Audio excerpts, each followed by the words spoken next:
So I was talking to my mother today, and she said, "Well, do you know who died on the Assumption?"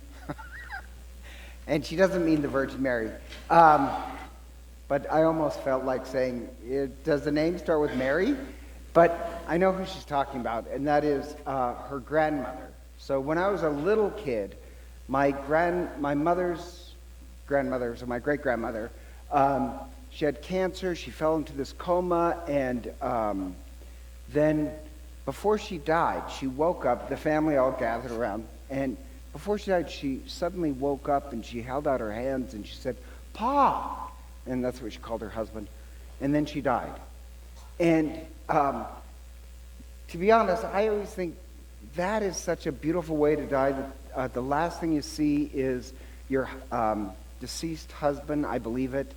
And I think dying on the Assumption is one, like Halloween and the Assumption are two of the days I want to die on. I know it sounds strange, but I just think it's beautiful.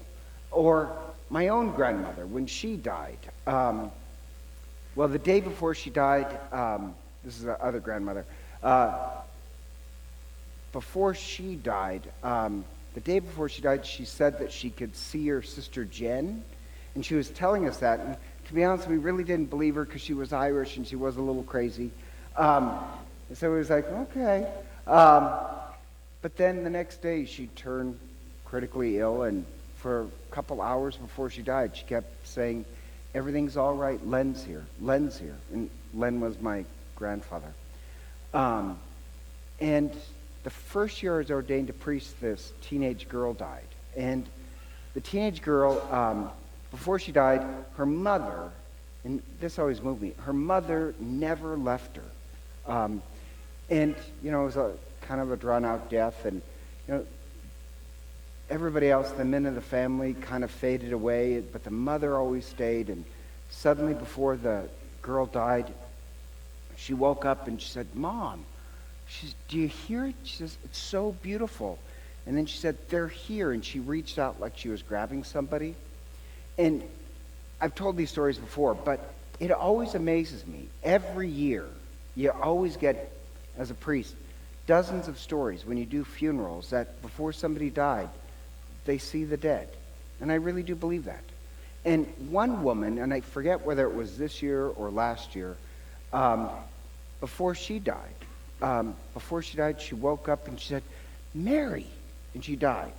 And she had a strong devotion to the Virgin Mary, so I really do believe Mary was there when she died.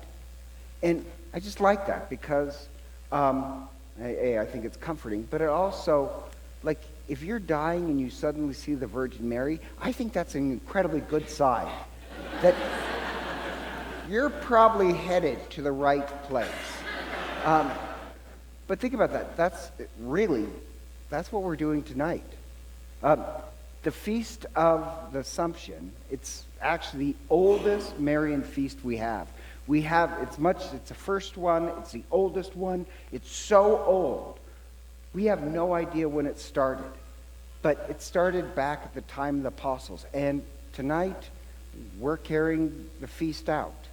And the feast celebrates that, really, Mary is the ark that's in heaven, that Mary was assumed into heaven. So, like in the book of Revelation, the first reading, John says that he sees the ark.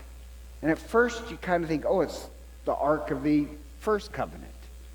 But John keeps doing this thing where he says one thing and then clarifies it. So he'll say, like he has his back turned, and he says, "Oh, I heard the number in heaven is 144,000. And then he turns and looks, and he says there's more people than you can possibly count. Or, once again, he hears that the lion, the conquering Lion of Judah, is in heaven. And he turns around, and what he sees on the altar is what? Come on, you guys can get this. The Lamb, yes, the Lamb of God. You guys knew that, right? Because same thing. The Ark of the Covenant. And at first you think it's the old Ark, but it's the new Ark. This woman with 12 stars. Who is it? But it's Mary. Does that make sense? Mary is the new ark, that the ark of the new covenant, the New Testament, that's in heaven. And even like the gospel reading from Luke, if you know your Old Testament, the gospel reading that was read today is really describing Mary as the ark. Because the first ark, it was held for 3 months in the hill country outside of Jerusalem, just where Elizabeth lived. So Mary, where does she go? She goes to the hill country, where the ark was centuries ago. And then she goes to the ark, and the same way David danced before the ark, John the Baptist danced in the womb before Mary. And then David, when he sees the ark, David says, "Who am I that my Lord should come to me?" Elizabeth says the same words to Mary. "Who am I that the mother of the Lord should come to me?" It keeps repeating the symbol. Mary is the ark, and God has taken the ark to heaven. And in the ark, I hope you noticed, what was held in the ark was the bread from heaven, the manna. And think about this.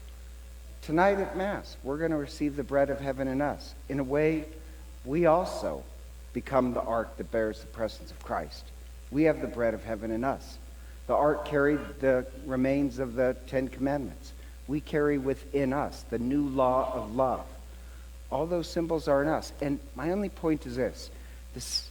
Not only are we celebrating the ancient past for 2,000 years, on the Feast of the Assumption, we're giving honor to Mary, but we're also celebrating our future.